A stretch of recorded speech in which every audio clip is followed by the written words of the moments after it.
माँ जी, क्यों ना एक नौकरानी रख ले काम के लिए। नौकरानी क्यों बहू? दो घर में बहू होने के बावजूद मैं नौकरानी रख लूं? तुम्हें पता है ना, मुझे नौकरानी के हाथ का काम बिल्कुल पसंद नहीं है। अरे, घर का काम करना घर की बहू की जिम्मेदारी होती है। अगर नौकरानी ही सारा दिन काम करती रही तो तुम लोग क्या करोगी? और वैसे भी घर में बहू होने के बावजूद अगर नौकरानी आए तो ये जेब नहीं देता। वैसे बहू, ये तुम्हारे पास नहीं लग रहे, जरूर तेरी माँ ने तुझे ये सब कुछ सिखाया होगा। क्यों बहू, सही कह रही हूँ ना मैं, इसीलिए तो कहती हूँ कि अपने मैके में ज्यादा बात मत किया कर। ये तेरी माँ ही है जो तेरे दिमाग में हर वक्त कचरा भरती रहती है। तेरी माँ को सोचना चाहिए कि तेरी अब शादी हो गई है, लेकिन नहीं, तेरी माँ तो ख्याल ही नहीं करती। तेरी माँ तो घंटों घंटों तुझसे बातें करती रहती है, तेरा पीछे ही नहीं छोड़ती। न जाने ऐसी कौन सी बातें हैं जो खत्म ही नहीं होती। क्या क्या बातें करती रहती हो तुम लोग। चल जा, छत से जो कपड़े उतार कर लाई है ना, उसे प्रेस करके रख दे। माँ जी, मैं थोड़ी देर बाद प्रेस करके रख दूंगी, अभी मैं बहुत ज्यादा थक गई हूँ। मेरे अंदर बिल्कुल भी हिम्मत नहीं हो रही कपड़े प्रेस करने की। थक गई है? कैसे थक गई है? अरे, घर की बहुओं को कभी थकान नहीं होती, तो तू कैसे थक गई? घर की बहुओं का तो काम ही होता है कि घर के सारे काम करना। मुझे अपने घर में कोई नौटंकी नहीं चाहिए, समझ गई? जाओ, अब जाकर अपना काम करो। जी मम्मी जी। माँ? हाँ चंदा बेटा। माँ, जल्दी से ना मेरे कमरे में जूस भिजवा दो, मुझे बहुत थकान हो रही है और मैं मजे का जूस पीना चाहती हूँ। हाँ हाँ बेटा, क्यों नहीं, आ गई तो कॉलेज से? हाँ माँ, आ गई हूँ। चल ठीक है बेटा, तू जाकर अपने कमरे में आराम कर, और हाँ, एसी चला लेना। मैं अभी बहू को बोलती हूँ कि मेरी चंदा के लिए जल्दी से ठंडा जूस बनाकर इसके कमरे में दे आए। ठीक है, मैं भिजवाती हूँ जूस। बहू? जी माँ जी। तू जल्दी से मेरी चंदा के लिए ठंडा सा जूस बना और इसके कमरे में दे आ। जी ठीक है माँ जी। अरे, मेरे फूल जैसी बच्ची की गर्मी से हालत पतली हो गई है। अच्छा माँ, मैं भी अपने कमरे में जा रही हूँ। हाँ हाँ बेटा, जा जा। कुछ दिन बाद मेरी चंदा की भी शादी हो जाएगी। अरे, मेरी चंदा से घर में कितनी रौनक रहती है। ये घर सुना सुना हो जाएगा, खाली हो जाएगा। छोटी भाभी, तुम्हारी हिम्मत कैसे हुई मेरे कमरे में आने की? अरे चंदा, तुम्हारे कमरे में कितनी ठंडक हो रखी है, एसी लगा हुआ है। अरे वाह, मेरे कमरे में तो इतनी गर्मी हो रही है, इतनी गर्मी हो रही है, इसलिए मैंने सोचा कि तुम्हारे कमरे में आ जाऊं। मेरे कमरे का तो एसी काम ही नहीं कर रहा जैसे, इसीलिए मैंने सोचा आपके कमरे में जाके थोड़ी देर एसी लगाकर रेस्ट कर लूं। भाभी, आपकी हिम्मत कैसे हुई बिना मेरी परमिशन के मेरे कमरे में आने की? ये छोटी बहू आज फिर मेरी चंदा के कमरे में जाकर बैठ गई एसी की हवा खाने। ये छोटी बहू तो ऐसे मेरी चंदा के कमरे में जाकर बैठ जाती है जैसे इसके बाप ने एसी लगा कर दिया हो। छोटी बहू को देखना चाहिए कि चंदा अभी कॉलेज से थकी हुई आई है और उसे आराम करना है एसी लगा के, लेकिन नहीं, एसी लगा के उसके कमरे में लेट जाती है, जबकि पता है कि चंदा को पसंद नहीं है किसी का भी उसके कमरे में आना। क्यों ऐसी हरकतें करती है छोटी बहू? भाभी, आप मेरे कमरे से जाती है कि या नहीं? क्या हाल बना रखा है मेरे कमरे का? मेरे कमरे का बुरा हाल कर रखा है आपने, क्या सत्यानाश कर दिया है। हाय अल्लाह, कहीं इन दोनों में लड़ाई ना हो जाए। लगता है मामले को मुझे ही सुलझाना पड़ेगा। अभी जाके देखती हूँ कि क्या हुआ है। आपको कितनी बार मना किया है कि मेरे कमरे में आने की कोई जरूरत नहीं। आप तो अपने एसी के खराब होने का बहाना बना देती है बस, और मुंह उठा के मेरे कमरे में चली आती है बस। क्यों चंदा, मैं तुम्हारे कमरे में नहीं आ सकती कि इस कमरे में तुम्हारा नाम लिखा हुआ है? छोटी बहू, ये क्या तरीका है अपनी नाना से बात करने का? तमीज क्या तूने कहीं पे बेच खाई है? माँ, आपने भी ध्यान नहीं दिया। आपको अच्छी तरह से पता है कि मुझे मेरे कमरे में कोई पसंद नहीं है, फिर भी आपने ख्याल नहीं किया। छोटी बहू, तुझे कितनी बार मैंने मना किया है कि चंदा के कमरे में मत आया कर, उसे बिल्कुल पसंद नहीं है, लेकिन तू है कि बाज ही नहीं आती। मम्मी, अगर मेरे कमरे का एसी खराब है, मैं थोड़ी देर यहाँ पर आकर आराम कर लिया, तो ऐसी कौन सी आफत आ गई जो आपने इतना ववेला मचा रखा है? और मैंने आपको कितनी बार कहा है कि मेरे कमरे का एसी ठीक करवा दे, लेकिन आप है कि ठीक करवाने का नाम ही नहीं ले रही। लेकिन आपके तो कानों में जूं तक नहीं रेंगती। मुझे भी कोई शौक नहीं है इनके कमरे में आने का, वो तो मेरी मजबूरी थी, सिर्फ इसीलिए आना पड़ा। छोटी बहू, काम तो तू कोई करती नहीं है, तो तुझे किस चीज की गर्मी लगती है? बस इधर की बातें उधर और उधर की बातें इधर, इसके अलावा और कोई काम करती है तू? 24 घंटे में 12 घंटे तो तू सिर्फ अपने मायके से बात करती है। तो क्या ना करो अपने मायके वालों से बात? आप तो यही चाहती है कि मैं अपने मायके वालों को छोड़ दूं। उनसे कोई मतलब ना रखो, उनसे कोई रिश्ता रखो ही ना। अगर मतलब रखो तो सिर्फ आप लोगों से। लेकिन मेरी बात एक दफा कान खोल कर सुन लीजिए आप। मैं अपने मायके वालों को कभी भी नहीं छोड़ूंगी, किसी हाल में भी नहीं। आप चाहे कुछ भी कर ले। तेरी जो जुबान चल रही है ना चतर चतर, मुझे तो उसी दिन से पसंद नहीं है जिस दिन मेरा बेटा ब्याह कर लाया था। मुझे पता था कैसे तू जुबान दराज और बदतमीज है। हाँ तो माँ जी, आप मुझे बर्दाश्त कर ही क्यों रही हैं? मुझे घर से क्यों नहीं निकाल देती? ऐसे करे मुझे घर से निकाल दे। अच्छा है ना, आप मुझे अलग कर दे, मैं आराम से रहूंगी। हाँ हाँ, हो जाना अलग, अपने शोहर से कहो और हो जाओ अलग। मुझे भी तेरे जैसी बहू की जरूरत नहीं है। हाँ हाँ माँ जी, आपको मेरे जैसी बहू की क्या जरूरत है? आपको तो बड़ी भाभी जैसी बहू की जरूरत है, जो बोली बाली बनकर, मासूम बनकर हमेशा बस काम करती रहे, आपकी डांट सुनती रहे, बस चुप करके जो आपके जुल्म सितम सहती रहे और आपको आगे से कुछ ना बोले, आपके सारे कहने मानती रहे। आपको तो ऐसी ही बहू चाहिए ना? हाँ तो इसमें क्या बड़ी बात है मेरी बहू फरमाबरदार अच्छी बहू है। हाँ अच्छी बहू है, इसीलिए तो सारा दिन उनसे काम करवाते रहते हैं जानवरों की तरह। और जब वो बेचारी एक दफा काम के लिए मना कर देती तब वो अच्छी नहीं रहती आपके लिए। तब तो आप उन्हें 10 गालियां सुनाती हैं, बड़ी बातें सुनाती हैं। तब कहाँ जाती है आपकी अच्छापन, आपकी अच्छी बहू? देख बहू, ये कुछ ज्यादा ही हो रहा है। यहाँ पर बात तेरी हो रही है तो तू बड़ी बहू को क्यों बीच में ला रही है? अच्छा तो अब मैं बड़ी बहू को बीच में ले आई। अब आपसे कोई जवाब नहीं बन रहा तो अब मैं बड़ी बहू को बीच में ले आई। वाह, आज तो मैं हर हाल में अदनान से बात करूंगी। मैं नहीं रख सकती तुझे यहाँ पर। हाँ हाँ, आप एक काम कीजिए, मुझे ऊपर वाला पोर्शन दे दीजिए, मैं वहाँ आराम से रह लूंगी। मुझे भी नहीं रहना आप लोगों के साथ। अरे जब से शादी करके आई हूँ तब से ये मत करो वो मत करो, दिमाग खराब करके रख दिया मेरा। मेरी जिंदगी तंग करके रख दी है, मेरी जिंदगी तबाह करके रख दी है आप लोगों ने। मम्मी, हमने इनको ऊपर वाला पोर्शन बिल्कुल भी नहीं देना, इनकी जिंदगी आबाद होने ही नहीं देना। बड़ी आई जिंदगी आबाद करने, यहीं पे रही है, बर्बाद होती रहे। हाँ? देखो माँ, आपकी छोटी बहू को तो बिल्कुल शर्म लिहाज पास को नहीं गुजरा। देखे कैसे लड़ रही है आपके साथ। आज तो भैया घर पे आएंगे ना माँ शाम को, तो आप आज कोई ना कोई फैसला कर ही लेना। हाँ हाँ, अब तो मुझे कोई फैसला लेना ही पड़ेगा। बहुत बहुत शुक्रिया माँ जी, कोई फैसला ले लीजिएगा आज और मुझे ऊपर वाला पोर्शन दे दीजिएगा ताकि मेरी आप लोगों से जान छूट जाए और मुझे कभी आप लोगों की शक्ल देखनी ना पड़े। और हाँ, मुझे ऊपर वाला पोर्शन देने के बाद कोई मेरे पास ना आए। देखा मम्मी, आपकी छोटी बहू आपको कितने बुरे बुरे जवाब देकर गई है। मुझे तो यकीन ही नहीं हो रहा कि ये इतनी बदलेहाज और इतनी बदतमीज है। कितनी लंबी जुबान है इसकी। आपके सामने तो किसी की बोलने की हिम्मत नहीं है मम्मी, लेकिन इसकी इतनी हिम्मत। अरे बड़ी भाभी तो थर-थर कांपती है आपके सामने खड़ी भी नहीं हो सकती। और ये बेखौफ होकर कैसे खड़ी हुई थी, कैसे जुबान चला रही थी आपके सामने। सही कह रही हो चंदा, अब इसका कुछ ना कुछ करना ही पड़ेगा। मुझे तो ये डर है कहीं इसे देखकर बड़ी बहू भी पर ना खोल ले अपने। जितनी जल्दी हो सके इसका कोई ना कोई जुगाड़ तो करना ही पड़ेगा। जी मम्मी, आप बिल्कुल ठीक कह रही हैं, इसका कोई ना कोई बंदोबस्त अब करना ही पड़ेगा। इस घर में कोई भी मुझे समझने की कोशिश ही नहीं करता। परसों चंदा की शादी है, माँ जी को इतना कहा है कि घर में इतने ज्यादा काम होते हैं, एक नौकरानी ही रख लो, लेकिन नहीं, माँ जी तो नौकरानी रखने को तैयार ही नहीं है। अब घर में इतना ज्यादा काम मैं कैसे अकेले करूँ? इतने ज्यादा गेस्ट भी आ रहे हैं, उन सबका अकेले काम मैं कैसे हैंडल करूँगी? माँ जी से तो एक छोटा सा काम भी नहीं होता। शादी ब्याह के घर में 1000 काम होते हैं, लेकिन नहीं, बस माँ जी ने सारे काम मेरे सर पे डाल दिए। अरे बहू, किस चीज का माता मना रही है यहाँ पर? क्या तुझे पता नहीं है कि तेरी ननद की शादी है? घर में इतना काम पड़ा हुआ है, घर में इतने रिश्तेदार आए हुए हैं, इतने मेहमान आए हुए हैं। चल जा, सारे मेहमान चाय पानी का पूछ रहे, जाकर उन सबको चाय पानी का पूछ और उन्हें दे। जी माँ जी, अभी बस बनाकर ला रही हूँ। वैसे बहू, क्या मैं पूछ सकती हूँ कि तू यहाँ कमरे में क्या कर रही है, जबकि सारे रिश्तेदार बाहर बैठे हुए हैं? वो बस माँ जी, सर में दर्द हो रहा था, इसलिए सर दर्द की दवाई खाने आई थी कमरे में। अगर बहू सर दर्द की दवाई खा ली हो तो जल्दी जल्दी से बाहर आ जा, सारे रिश्तेदार इंतजार कर रहे हैं, सबको चाय पानी देना है। अरे घर में इतने काम पड़े हुए हैं, सब मेहमानों की देखभाल करनी है। जी माँ जी, मैं बस अभी आ रही हूँ, जल्दी आ जाना।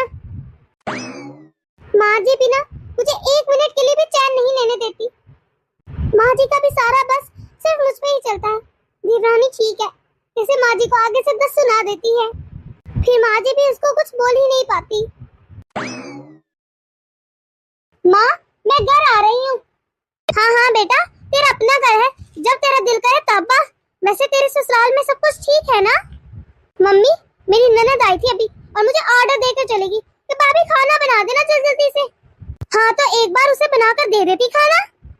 माँ, मैंने तो उसे खाना बनाकर दिया था, उसने मेरे खाने वाली प्लेट को उठा के मार दिया। कहती है ये कोई खाना होता है? ऐसा खाना तो हमारे घर के जानवर भी नहीं खाते। हाँ तो फिर तू कह देती, खुद बनाकर खा लेती, बोल देती तो अपनी ननद को। इस घर की नौकर थोड़ी है ना तू। अगर मेरा काम इतना ही नापसंद है तो घर में कोई नौकरानी रख ले या खुद कर ले काम। मुझे कुछ नहीं पता मम्मी, मैं बस आपके घर आ रही हूँ, मुझे तो इतना गुस्सा आ रहा है। हाँ हाँ बेटा, आ जा, तू इधर आ जा। अरे ये तेरा घर है, तेरा जब दिल करेगा ना तू आ सकती है यहाँ पे और तू आया कर। अच्छा बेटा, फोन रखती हूँ मैं। अरे बहू, तू क्या मेरी बातें सुन रही है चुप चुप के? नहीं नहीं माँ जी, मैं तो आपको बस खाने के लिए बुलाने आई थी। आज मेरी शादी को पूरे 8 साल हो गए हैं। क्या मेरा इतना भी हक नहीं था कि माँ जी मुझे मेरी ननद की शादी पर एक सूट ही दिलवा देती? माँ जी बस मुझे यही कहती रही, आज दिला दूंगी, कल दिला दूंगी, लेकिन माँ जी ने एक दिन भी मुझे कोई सूट नहीं लेकर दिया। माँ जी ना खुद मुझे पैसे देती हैं सूट के लिए, ना इनको देने देती हैं, और एट अ टाइम फिर मुझे अपना ही कोई पुराना सूट डालना पड़ा।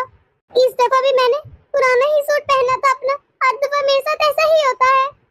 मैंने जो सूट मॉल में देखा था, मेरा कितना दिल था कि वो मैं खरीदूं।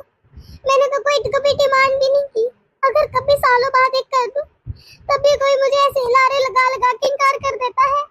लेकिन माँ जी ने एक भी सूट मुझे नहीं दिलवाया, और तो और मेरे जहेज में आया हुआ मेरा सारा सामान उठा के चंदा को दे दिया।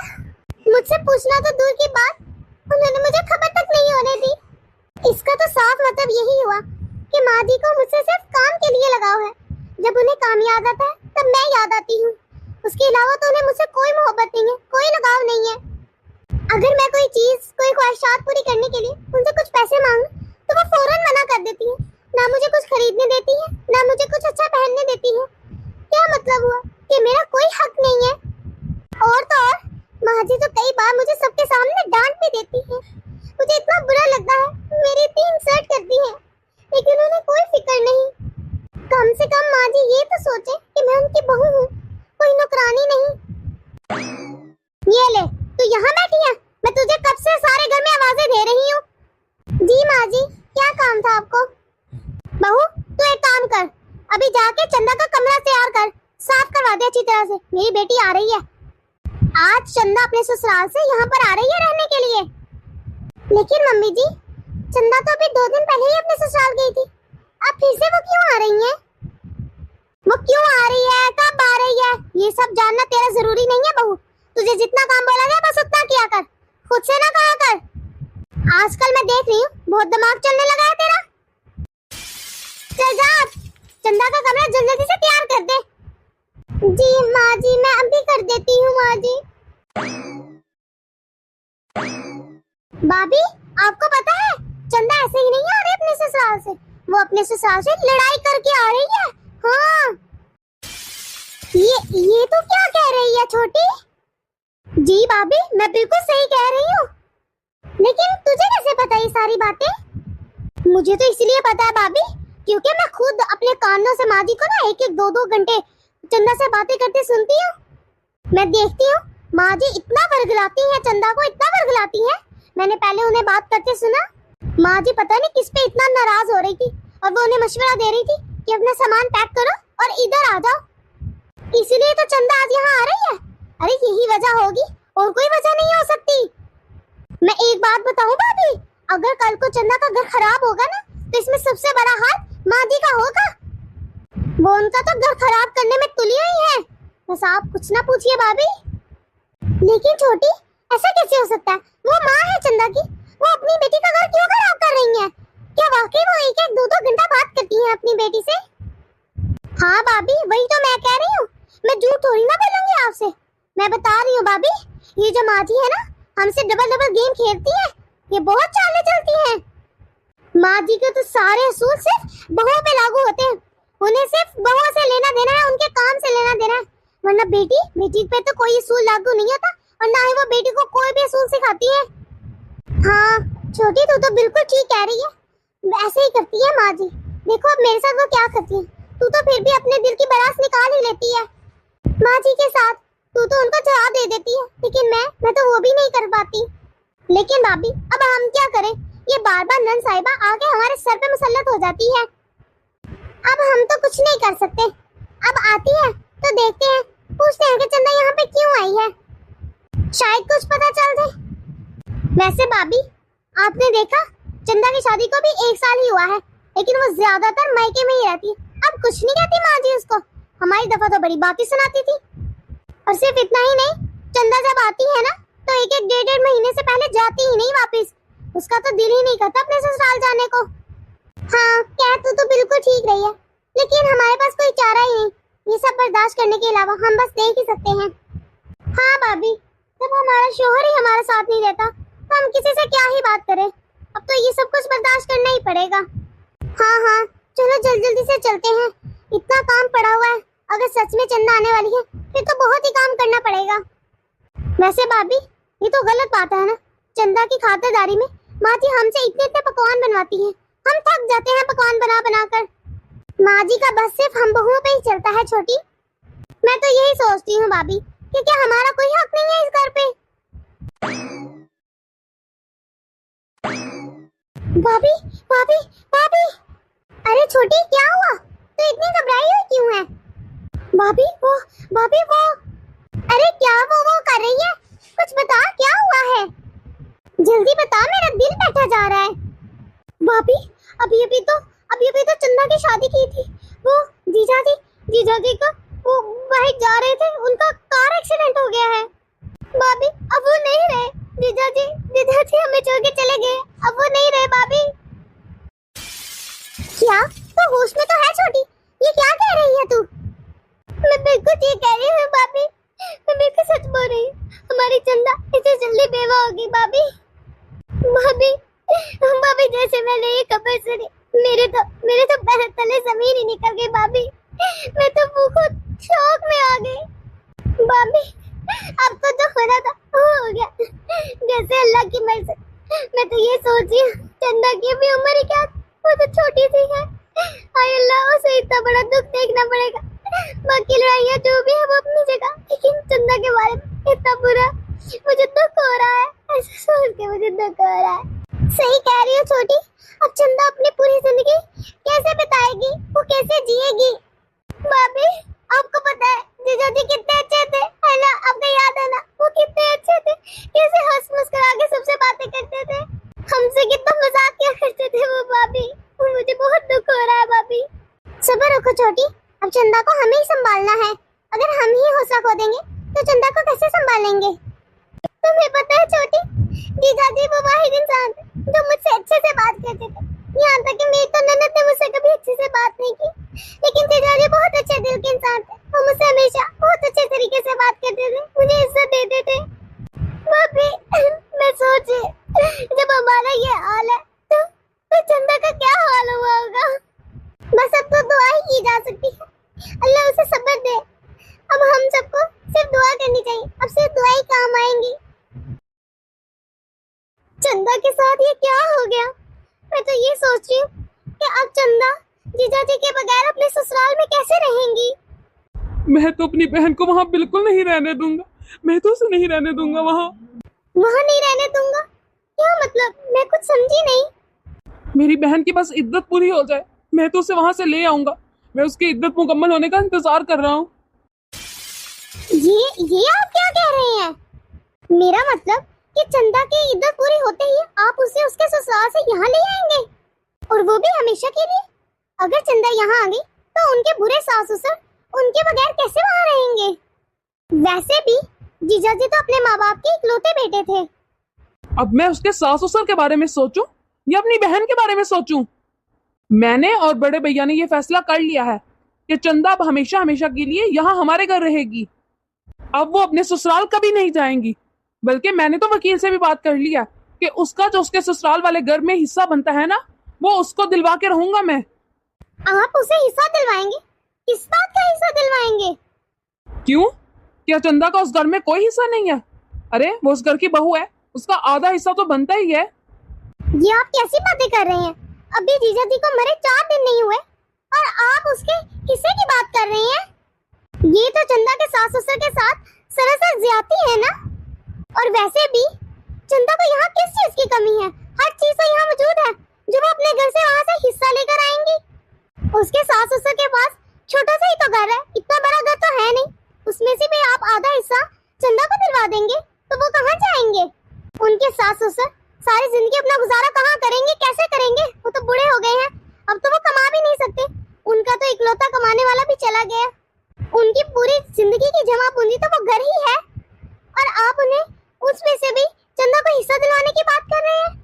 हाँ, अगर चंदा उनके पास रहे, वहाँ उनकी खिदमत करे तो हिस्सा दिलाने की जरूरत ही नहीं होगी। सब कुछ वैसे ही चंदा के पास आ जाएगा। अब जीजा जी के बूढ़े माँ बाप को कोर्ट में घसीटना कहाँ की समझदारी है? अब चंदा खुद ही चाहती है कि उसे उस घर में से हिस्सा मिले, तो मैं क्या कर सकता हूँ इसमें? नहीं नहीं, ये तो आप बहुत गलत करने जा रहे हैं। ये तो बहुत गलत है। मुझे कुछ नहीं पता, मुझे बस अपनी बहन की सारी ख्वाहिशात को पूरा करना है। अगर चंदा को अपने मायके में ही रहना है तो उसे अपने ससुराल वालों से हिस्सा लेने की क्या जरूरत है? चंदा ने तो कभी अपने सास ससुर की खिदमत तक नहीं की। शादी के बाद तो वो 8-8 महीने अपने मेके में ही रहती थी। उसके बाद भी वो अपने ससुराल वालों से हिस्सा मांग रही। अरे क्या फायदा ऐसी प्रॉपर्टी लेने का जिसमें बड़े बूढ़ों की हाय छुपी हो? हाय हाय, कहीं वो हाय मेरे घर को ही ना लग जाए। खुदा जाने अब क्या होगा। ऐसा करती हूँ, जल्दी जल्दी से ये बात भाभी को बताती हूँ। चंदा, हम केस जीत गए। अब जो तेरे शोहर का हिस्सा बनता था ना, उसमें सिर्फ तेरा हक है। मैंने सारा तुझे दिलवा दिया है। मुबारक हो भैया, आपने भी तो मेरी मदद की है इस केस में। ये केस तो बड़ा लंबा चल सकता था, इतने साल चलना था, लेकिन तेरे सास ससुर पहले ही हार मान गए। उन्होंने खुद ही जो तेरे शोहर की प्रॉपर्टी बनती थी ना, वो तुझे दे दी। मेरे सास ससुर ने मुझे हिस्सा देकर कोई एहसान नहीं किया। अरे अपने हक की तो प्रॉपर्टी मांगी है मैंने। कौन सा मेरे सास ससुर ने एहसान करके मुझे दिया? अब क्या मैं शादी नहीं करके गई थी उस घर में? अरे भाई, बकायदा निकाह हुआ था उनके बेटे के साथ मेरा। मैं उस घर में रही हूँ उनकी बहू थी। हिस्सा तो मुझे मिलना ही चाहिए था। आखिर इकलौती बहू थी मैं उस घर की।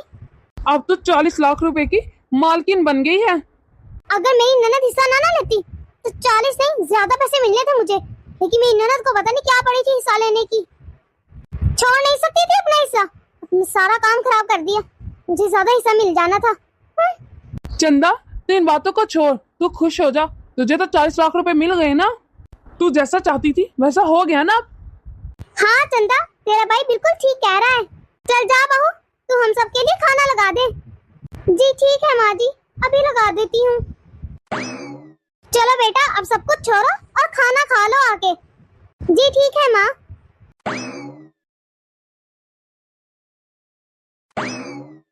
माँ जी, मुझे कुछ पैसे चाहिए थे। अरे क्यों बहू, तुझे क्यों चाहिए थे पैसे?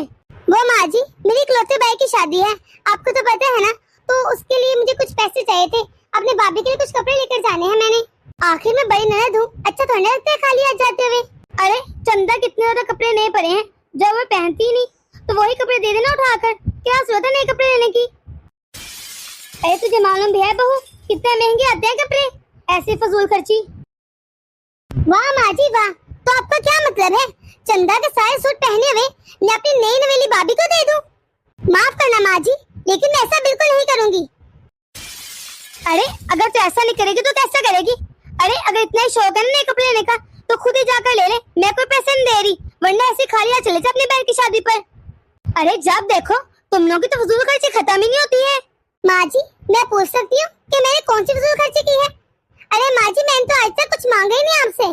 शायद 10 सालों में पहली बार आपसे पैसे मांगे होंगे, उसमें भी आपने मुझे 4 बातें सुना दी और मुझे पैसे देने से मना कर दिया। वैसे बहू, तू किस हक की बात कर रही है? अरे तेरा कोई हक नहीं बनता इस घर पर। तू यहाँ पर रह रही है, खा रही है, उसके बदले में काम करती है, और जो खाना खाती है सब फ्री में नहीं आता। अरे वैसे भी भला कौन से होते हैं बहुओं के हक, जरा मुझे भी तो पता चले ना।